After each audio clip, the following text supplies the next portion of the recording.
Magandang araw sa inyo lahat. Ako po si Banat Mike at eto na nga, kahit ho tayo ay inaalala natin ng Holy Week, grabe ho, mainit pa rin ang mga issue sa lipunan, kaya hindi ho natin ito maaaring palagpasin dahil meron naman po tayo mga ilang kababayan na hindi ho lahat nagse-celebrate po ng Holy Week at meron din po sa ibang mga bansa na wala naman pong holiday. Kaya ating pong patuloy na ihahatid sa inyo mga balitang nangyayari, lalong-lalo na ho ito, napaka-importante hong malaman ng iba ito dahil ito ho ang pinakamatinding strategy. Pinakamalupit na strategy nga.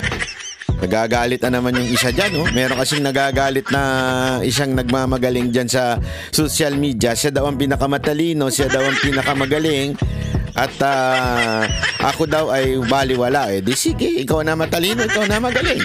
Ikaw na rin po ang tanyag. Tayo naman, never po natin kinlaim na tayo po ay tanyag. Never po natin, ako po isang ordinaryong mamamayan lang. Although, ayaw ni Abante yan. Bakit? Kasi according to Abante, ang vlogger ay hindi ordinaryong mamamayan. Pambirang buhay rin, gulo-gulo sa bayan natin, ano? Merong isang congressman na nagmamagaling, sinasabing mga vlogger ay hindi ordinaryong Pilipino. Meron namang isang supporter. Kala ko. May isang supporter naman dyan na hindi naman daw tayo analyst, tayo lang ay vlogger. Lupit nyo talaga. Ibang level na talaga mga kababayan natin ngayon. Pataasan na ng ihe. Huwag ko kayo mag-alala. Si Banat Bay po ang pinaka mababa sa lahat. Wala po tayong followers, wala po tayong subscriber.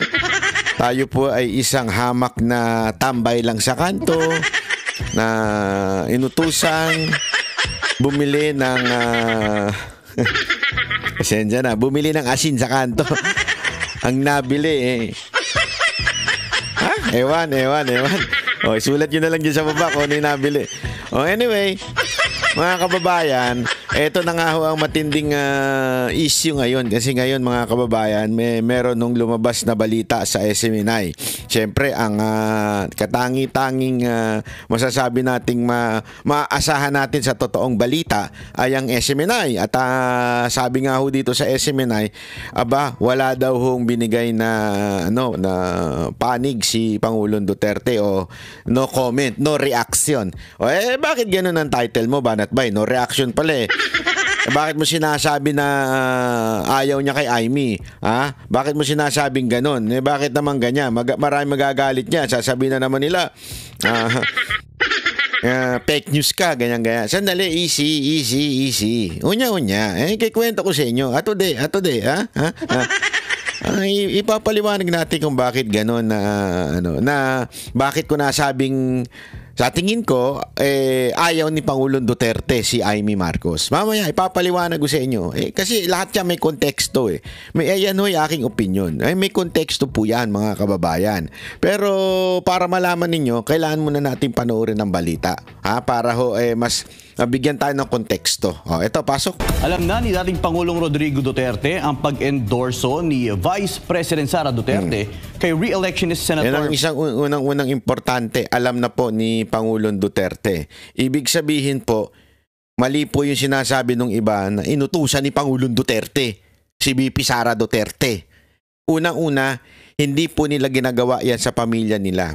Okay, yung nakikialam sa desisyon ng bawat isa sa kanila. Maging nga daw si Baste Ito, kwento lamang po sa akin ito ni Boss Dada.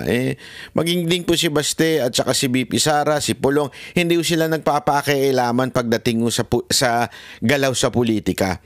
Kanya-kanya po sila ng desisyon kung ano ang gagawin nila. Hindi sila nagkakaroon ng family dinner at pag-uusapan, ikaw, ito tatakbuhin mo, ikaw tatakbuhin mo, hindi. Nag-a-adjust po sila. Kunwari, nag-decision si ganito na ito ang tatakbuhin niya. Tsaka lang mag-a-adjust yung iba. Ganon. At hindi yung, ikaw ito ako, hindi ganon, walang ganon. Sa katunayan, dun nga sa 2022 nga election, kung saan, hindi alam daw, di umano ng mga kapamilya na magba-vice president si VP Sara. Ganon ang dynamic ng kanilang pamilya. yung mga nag-iimbento dyan na nagsasabi na kesyo para lang ma-shoot yung pagiging Amy Marcos nila, na matagal ko nang sinasabi sa inyo, di ba? Merong iilang vlogger, hindi ko na lang kung papangalanan, mga talaga maka-Amy. Noong pa lang simula ng administrasyon ni Bongbong Marcos, kumuha ng mga vlogger na ho yan si Amy. Some, I'm not mentioning anyone, wala akong pinapatukuyan kung sino man, some of them, kunwari nag-slight Duterte. Pero sa totoo lang, from the very beginning, sila po ay bata ni Amy. Marami pong ganon. Okay? Hindi ko na lang papangalanan and I don't want to cause any problem with them. Ayoko kasing isipin nila, sinisiraan ko sila. Desisyon nila yun eh. Kalayaan naman nila kung gusto nila magpakatuta kay Amy Marcos. Walang problema sa akin yun. Nasa sa kanila na po yun. Okay? Ano naman po nila yun, trabaho lang nila. So, I understand. But the thing is, kung meron ako nakitang sa tingin ko medyo mali, pupunahin ko. Kung meron man tatamaan, bye-bye, pasensya na po. Hindi po ako yung tipo ng tao na kaibigan para hindi ka tamaan. Pasensya na po kayo, ha? Pero ito doon lang tayo sa katotohanan. Dahil yan po ang ina-expect ng mga Pilipino sa atin, katotohanan. Okay? Yan po ang ine-expect nila. Wag po nating bulahin, wag po natin paikutin, at higit sa lahat, wag po natin daanin sa strategy. Tapos sasabihin pa natin, si Banat Bay, minamak yung strategy ni BP Sara Duterte. Gunggong, hindi yung strategy ni BP Sara Duterte ang minamak ko. Ang minamak ko yung strategy mo. Puro ka strategy dyan. Wala naman sinasabi si BP Sara Duterte yung strategy niya yan. O pinapahiwatig na strategy niya yan. Yan ho'y personal. Ako, suportado ko si BP Sara Duterte. Walang problema talaga. Kaya 2022 nga, hindi ko nga siya kinampanyan sa unit team. Pero hanggang ngayon, suportado ko po siya. Pero hindi ibig sabihin nun, lahat ng i-endorse niya ay aking pong sasamahan. Akin pong titignan at sisaya sa atin. Dahil meron naman po tayong kanya-kanyang independent na utak.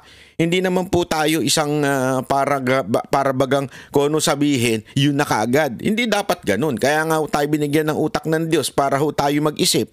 Kaya nga tayo binigyan ng isip para ho tayo ay talagang magdesisyon ng tama. Hindi ho basta-basta, sige lang, okay na, ganito na, ganito na. Huwag ganun, di ba? Huwag ho tayong parang mga robot lang. Tuloy. Amy Marcos, ano naman kaya ang naging reaksyon ng dating Pangulo sa kontrobersyal na hakbang na ito? Sige nga. Alamin ang buong detalye sa report ni Anton Cero. No comment lang si dating Pangulong Rodrigo Duterte sa ginawang pag-endorso ni Vice President Sara Duterte kay re-electionist Senator Amy Marcos ayon kay Hanelet Abansenya. Muling nabisita ng mag-inang Hanelet Abansenya at Kitty Duterte si dating Pangulong Rodrigo Duterte sa kanyang detention facility sa International Criminal Court o ICC. Sa kanilang pagdalaw ay binahagi ni Hanelet na nananatiling matatag at maayos ang kalagayan ng dating Pangulo. Patuloy niya ang kanyang panalangin at pananalig na isang araw, makakalabas din siya sa pagkakapiit. Okay na siya. Nag-pray me. And iyon na siya rin. Kagawas na gudag-gudag siya. Yes. Manifest ko niya. Pagdating sa posibilidad na makabalik si dating Pangulong Duterte sa Pilipinas, buo ang pananalig ni Hanelet na may mas mataas na kapangyarihang kikilos para may sakatuparan ito. God will make a way. Wala silang. Yes. Kanta-kanta tayo ngayon. Sabay-sabay tayo. God will make a way where there seems to be no way. Favorite ko yan. Kanta ni Don Moen. Paborito yan ng aking nanay na pumanaw na po. Uy, birthday niya, April 8 Huwag mo yung kakalimutan, batiin belated, ika nga. Tapos ito God will make a way where there seems to be no way. Yung mga sa tingin natin mukhang malabo na, tayo ay manalig lang. Hindi ko naman sinasabi ang solusyon ng Panginoon sagutin lahat ng ating katanungan o di kaya sagutin ng lahat ng ating panalangin. Maaring meron siyang ibang paraan ng pagsagot. But the point here, God will always make a way. But sometimes that way, hindi natin maintindihan kung ano yun. Basta ang importante, kapit tayo na God will make a way. Ang gawa ito ng tao, pero ang gawa ng Diyos hindi na kayang labanan ng tao. Yan ang magandang mensahe. Alam mo, yan ang magandang kasi sinasabi nung iba, bakit ganyan si Hanelet? Siguro ano lang niya. Paano lang yan? Hindi, alam mo si Hanelet. Ang balita ko devout Christian daw talaga po ito si Hanelet. At sabi nga niya ito'y gawa ng tao, gawa ng damonyo. Alam naman po natin na nagsilbi naman po kasi maraming nagpupuna diyan. Ngayon bakit niyo tinatawag ang Diyos? Dati di ba minumura ni Duterte ang Diyos? Yan ang hindi maintindihan ng iba. Yung pagmura ni Pangulong Duterte ng Diyos, yun po yung mga Diyos-Diyosan. Hindi po yun, kasi ang problema sa atin, yung iba, basta lang natin tinake for parang literal yung kanyang sinabi nun, di ba? Yung sinabi niyang, your God is stupid. Which is true. Di ba? Kasi nga, my God, sabi nga niya, my God is not, ito ang sinabi niya, pinaliwanag niya. Tapos, your God is so stupid. Hindi niya sinasabing, si God ay stupid. Ang sinasabi niya doon, your God. Kasi sometimes, marami tayong God Sa totoo lang, sa buhay natin, iba-iba ang Diyos natin. Hindi ko ibig sabihin yung Diyos na lumikha, hindi yon. Marami tayong kanya-kanyang Diyos. Minsan nga, ginodiyos natin kahit yung ating jowa. O kaya, ginodiyos natin yung ating sasakyan. O kaya, ginodiyos natin yung ating karir. Totoo. Sometimes kasi, iyon ang definition, kaya nga yun small letter gods, di ba? The gods of our life. Yan po yung marami hong kaya nga di ba sinabi ng Panginoon na huwag kayong magkaroon ng ibang Diyos kung hindi ako because I am a jealous God. Hindi ibig sabihin literal na kailangan ang Diyos nyo yung Diyos na sinasamba, yung nilalagyan na rebulto. Hindi lang yun ang ibig sabihin ng Panginoon. Marami pa tayong Diyos sa buhay natin. Kahit nga po sabi ko nga sa inyo, yung iba kahit to yung kanilang gadget, Diyos nila yan. Umaasa lang sila dyan. O di kaya yung kanilang mga asawa, yan lang sinasandigan nila. Minsan kahit ang pamilya, ginagawa natin Diyos. Hindi nyo ba alam? Mali ho yung sinasabi ng iba na ikaw ang number 1 sa buhay ko. Hindi ho ganun. Dapat ang natin lagi sa asawa natin, ikaw ang number 2. Bakit? Ang number 1 si Lord. Yun ang sinasabi. Kasi minsan yung iba sa atin talagang ang sinusunod na lang yung asawa natin kaysa yung Diyos natin. Minsan kasi nagko-conflict yun Oo, minsan nagko-conflict yung dalawa. Not every time. Kaya nga dapat ang talagang pinuno ng ating pamilya, ang talagang pinakasandigan or foundation of our family ay ang ating Panginoon. Yung sinasabi ni Pangulong Duterte na your God is stupid, yung pong mga sumasamba sa mali. Yung mga naninindigan na yung gusto nila, yung Diyos nila ay pinapatawad ang mga adik, pinapayagan ng mga adik. Yun ang sinasabi ni Duterte noon. Kaya nga yung mga nagliliteral, bakit kayo ngayon naggagad-gad dyan pagkatas burahin ni Duterte si God? Huwag kalokohan nun. Huwag tayong tatanga-tanga. Diba? Minsan tayo, latanga-tanga, pick upin lang natin yung literal na meaning na sinasabi ng tao na hindi natin tinitingnan ng buong konteksto. That's the context of yung sinabi ni Pangulong Duterte dati. At ito nga pong si Miss Hanelet, talagang devout Christian po ito. Kaya ang ganda na sinasabi niya dito no matter sinong pinakamataas na presidente o sinong pinakamataas na pinuno, o nagdalad sa kanyang asawa na si PRRD diyan sa dahig, merong mas mataas. Kaya nga sabi dito, ang ganda na sinabi niya even the demons acknowledge that there is Jesus Christ. Yun. Sabi doon, alam mo, ang ganda nun Yan yung, alam mo na, biblical yan. That every knee shall bow. Every nation shall bow sa ating Panginoong Yesus. That's biblical. Yan po ang sinasabi dyan.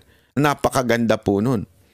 Tuloy. Kahit na kanino mang tao, kahit na demonyo ka, di ba? That even the demonyo is acknowledging that there is Jesus Christ. Nagpaabot din ng pasasalamat ang dating Pangulo sa kanyang mga taga-suporta, kasabay ng panawagan na ipagpatuloy ang laban. Sa mga supporters, nagapaabot siya sa pasalamat o kanang padayon daw. Ginainag yun na mabuhay ang Pilipinas, mabuhay ang kabalo ka the word mabuhay, di ba? Mabuhay ang Pilipino. Daghang salamat yun. Kabalo siya na every time na naitaw. Samantala, alam daw niya na may mga pumupuntang tao doon. Mga Pilipino sa Netherlands kay Hanilet ang kanilang mga alalahanin hingil sa posibleng mangyaring dayaan sa darating na halalan. Ganda na mensahe ni Hanilet dito tungkol sa eleksyon. Sa Mayo 12. Ayon sa kanila, may takot silang muling maganap ang mga hindi pagkakapantay-pantay at pandaraya sa proseso ng pagboto. Gayunpaman, maring itinanggi ni Hanilet na may kakayahan silang manipulahin ang halalan, lalo na kapag ang dami ng boto para sa mga kandidatong iniendorso ni dating Pangulong Duterte ay malaki at overwhelming. Sa kabila ng mga isyong ito, naniniwala si Hanilet na hindi na ito magagapi o magagambala kapag ang boto ng bayan ay tunay at malakas. Kana galing tikas, they can only do so much. I am telling you, they can only do so much. Pag overwhelming gani ang kuan boto, dili na nila makaya. Yes, that's Dili na nila they can only do so much. Nitabo na ito una sa panahon 2016. Na magito gyapon tikas, pero sa kadako sa diboto sa iya wala gyapon. Kaya muling hinimok ni Hanilet ang publiko na bumoto ng diretsahan sa mga kandidato ng PDP laban. Siyempre, botohan na to. Kailan naman ta sa atong botohan, katong tinuod na tao, tinuod nga magserbisyo. PDP, palihog lang. Samantala, sa pag-endorso naman ni Vice President Sara kay Senator Amy Marcos para sa pagkasenador, sinabi ni Hanilet na alam ito ni dating Pangulong Duterte, ngunit nananatiling tikom ang kanyang bibig sa nasabing isyo. Awareness. Okay. Awareness. Wala siya nag-comment. Sa kanyang personal na pananaw, pinili na lamang ni Hanilet na sarilinin ang kanyang saloobin ukol sa isyong ito. Wala lang to ako itago. No. Nasa sa kanya na lang daw yan. Tingnan niyo itsura ni Ma'am Hanilet ha. At nung tinanong siya about the reaction ni Pangulong Duterte. Uy, makakita. Mula dito sa... Eto. Pag-usapan na natin mga kababayan. Ha? Pag-usapan na po natin. Ha?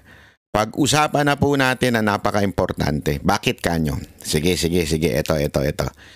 Alam nyo, mga kababayan, ganito lang yan.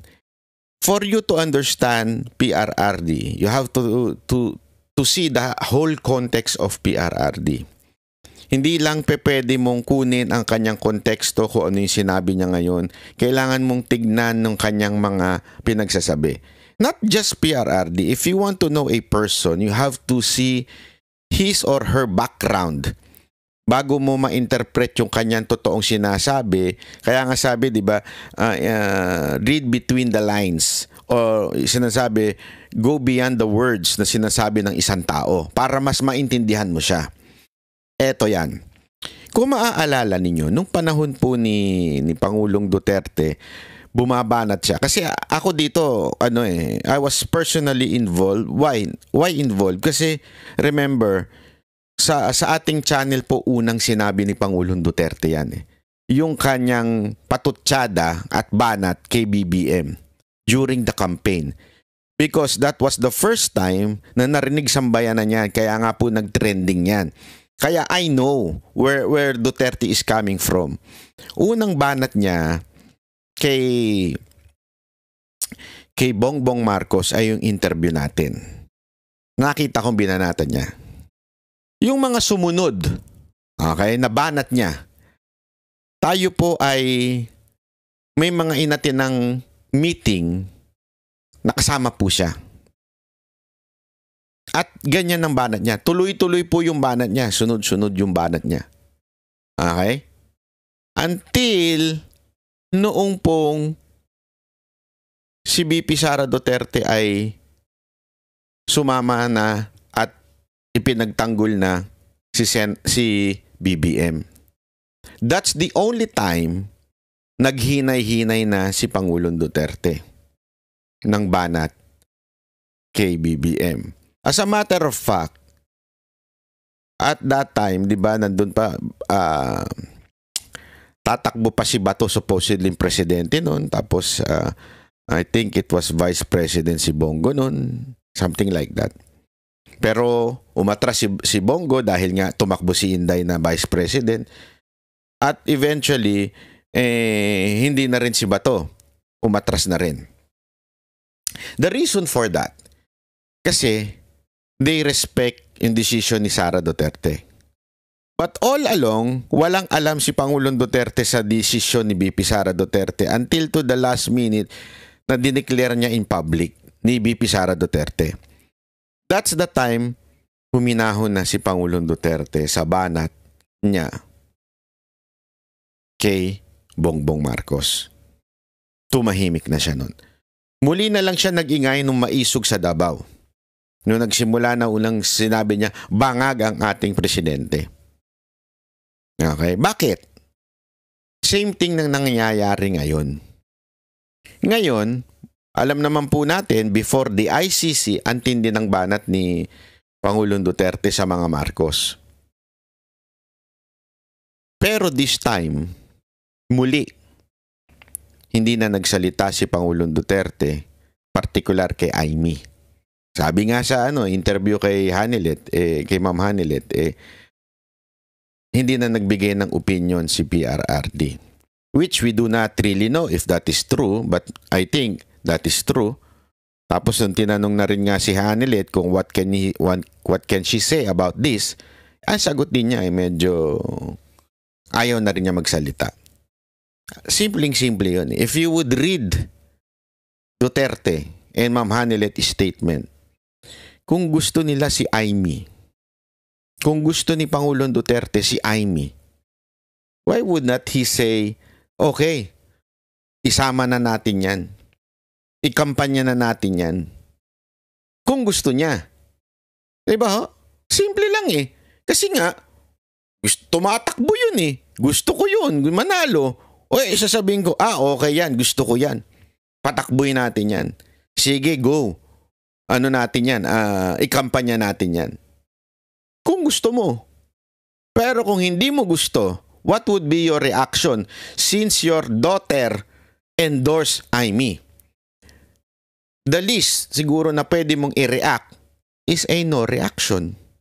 Para naman, hindi sila magkaroon ng away ni BP Sara Duterte. Para naman hindi magkaroon ng problema. Para naman hindi masabing kinokontra niya yung anak niya. The best way is not to talk. The best way is to keep quiet. But literally, it means no. Kasi if ako, yes, I would say it. Okay, let's go. Sabi ni pinapatid ni Pangulong Duterte through Hanilet, nasasabi ni Hanilet, pinapatid ni Pangulong Duterte na ating pong suportahan si Senator Amy. Kasi nga, gusto mo yun eh. Gusto mo nga manalo. Kaya mo nga i-endorse. Kaya mo nga sasabihin sinusuportahan eh. Pero kung ayaw mo, hindi mo pwedeng kontrahin. Hindi mo pwedeng sabihin, no, kasi yung anak niya nandun. So the only way is just to keep quiet. That's what he did noong unit team. Nung kasagsagan na ng unit team at pinagtatanggol na ni BP si BBM, tumahimik na lang si Pangulong Duterte. Same thing that happened now. That's why I'm saying to you, sa tingin ko, opinion ko, ayaw niya kay Amy. Kung gusto niya, in-endorse niya na yan. Kung gusto niya, lantaran niya ng sinabi yan. Kung pinahatig niya sa sige, suportahan niyo na. Kasi may mensahe nga siya dun sa mga taong na andun eh. Anong mensahe niya? Salamat sa inyong suporta. Di ba? Meron silang mensahe. Pero bakit kung suportado niya talaga si Amy, di sana sinabi niya, sige, ayos yan, ikampanya natin yan. Kaya nga sabi ko nga sa inyo, napaka-malaking katarantaduhan doon po sa mga nagsasabi na gusto ni Pangulong Duterte si Amy. Ang talagang may gusto dyan ay yung mga pro-Amy personalities. Sila ho talaga ang may hidden agenda ever since. Gusto talaga nila si Amy. Kaya lang, siguro along the way nakikita nilang pumalpak, sumasabit. Hindi ko na lang papangalanan kung sino. Pero ngayon, nagkaroon sila ng tsansa by saying, strategy yan eh. In-endorse ni BP yan eh. May strategy silang ginagawa. Meron silang chess move. Putang inang chess move yan. Sorry napaka-Holy Week pa naman ngayon yung bibig ko na pasensya na. Di ba? Wala akong chess move. This is a personal fact. Kasi nga ulitin ko, kung hindi nyo napanood yung nakaraang video ko, sinabi ko, na ang momentum ay nasa Duterte na. Paangat na ng paangat and we have more days to come. Diba? Marami pa tayong kahit papaano, may next week pa, may susunod pang linggo. Nandyan ang dami pang undecided. At kita mo naman, bumagsak talaga, pati sa ratings, itong si Marcos. Si Marcos, si Escudero, bumagsak lahat sila sa rating, lalong-lalo na si Tamba. At umangat si BP Sara Duterte. If BP Sara Duterte would really like na siya ay hindi ma-impeach, the only thing that na kailangan niyang gawin, tumodo siya dito sa 10. Itodo niya tong 10, mananalo itong 10. Kaya nga ang ganda na sinabi nung post ni Jimmy Bondok Yeah, yung ye of a little faith, something like that. Tama ba yung English ko? Minsan kasi hindi pa tayo nandoon sa pinakabakbakan, ang hina na ng ating pananampalataya. Alam mo, ito recently pinanood ko yung sa Amazon Prime, parang Netflix yun yung kay David. Alam mo, grabe po yun. Totoo po yun, yung mga giants na yun. If you would read the scripture, talagang meron talagang giants nun. It's because may mga angel na nakipagtalik sa human and yung mga anak naging giants. Yun po ay historical, although not talagang binanggit. Pero merong binanggit doon na merong mga angel na gumawa ng immorality with humans. Pero napaka po nun, totoo, na sinabi, kinonfirm naman niya ng Biblia na meron talagang giant. Yung kalaban po ni David nun, giant. Kung iisipin nyo, paano nangyari yung ganun? Bakit hindi na lang buong Philistine yung kalaban nila? Marami, gawin na lang ng Diyos. Kasi Diyos naman nagdi-decide yan Gawin na lang niya sobrang dami o kaya mas advance ang kanilang gamit, everything. Why would God put a giant, diba, na kalaban ni David? Kasi nga, it symbolizes so much sa mga buhay natin. May mga giants tayo sa buhay natin. Yung tipong mukhang imposible malabanan. Mukhang imposibleng talunin. Mukhang imposible. Pero, nagawang talunin. Paano po? Kasi nga po, si David nun, meron siyang pananampalataya nun. Siya po ay talagang pinaglaban niya ang Diyos nun at pinaglaban niyang justice at katotohanan. Kasi nga minamaliit na po sila noon. At minamaliit po ang Panginoon noon. Sinasabing walang kwenta ang Diyos niyo, parang ganun. So ganun din sa atin. Hindi naman po natin sinasabi na nasa panig lang natin ng Diyos. Hindi ho yun. Hindi yun ang ibig ko sabihin. Alam naman po natin we are fighting for our country's safety. We're fighting against criminality. We're fighting against corrupt government. We are fighting against corrupt politicians. Kaya natin gusto ito. Isipin mo natin yan. We're not fighting just for the Duterte. Kasi if we think we are just fighting for the Duterte, talagang mawawalan tayo ng loob. You know why? Because Duterte is in jail. Malinaw na malinaw and the VP is under scrutiny or ini-impeach ngayon. So if our thinking will only depend on the Duterte, we would lose the fight. Mawawalan tayo ng loob. Kaya nga, ang dapat ibabalik natin, ano ba ang tama nating pinaglalaban? Ang pinaglalaban natin ay katotohanan, tamang ustisya, pinaglalaban natin ang ating pamilya, pinaglalaban natin ang ating bayan. Kami ang boses ng masa, hindi natatakot. Katotohanan lang, di kami nalulunod. Walang bahid ng sismis, lahat ay totoo. Kahit sino ka pa, pag mali ka babanatan ka. Walang pinipili kulay, wala kaming kinikilingan. Basta para sa bayan, kami lalaban. Pag tama palakpakan, pag mali banatan. Di matitinag, di matatakot, para sa bayan tuloy ang sigaw. Sa harap ng kamera, walang halong takot. Mga baluktot, lahat kayo'y tutumba. Ang hustisya at totoo, yun lang ang mahalaga. Kahit sinong harang, di kami matitinag. Walang pinipiling kulay, wala kaming kinikilingan. Basta para sa bayan, kami lalaban. Pag tama palakpakan, pag mali banatan. Di matitinag, di matatakot, para sa bayan tuloy ang sigaw. Kung nasa tama ka, ikaw ay aming kasama. Pero pag mali ka, handa ka na bang mabasag? Banateros kami, walang inuunan. Dahil bayan muna, bago ang sarili.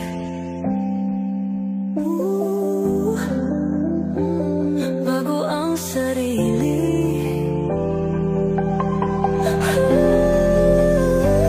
Pag tama palakpakan, pag mali banatan. Banateros ang sigaw, katotohanan ang laban.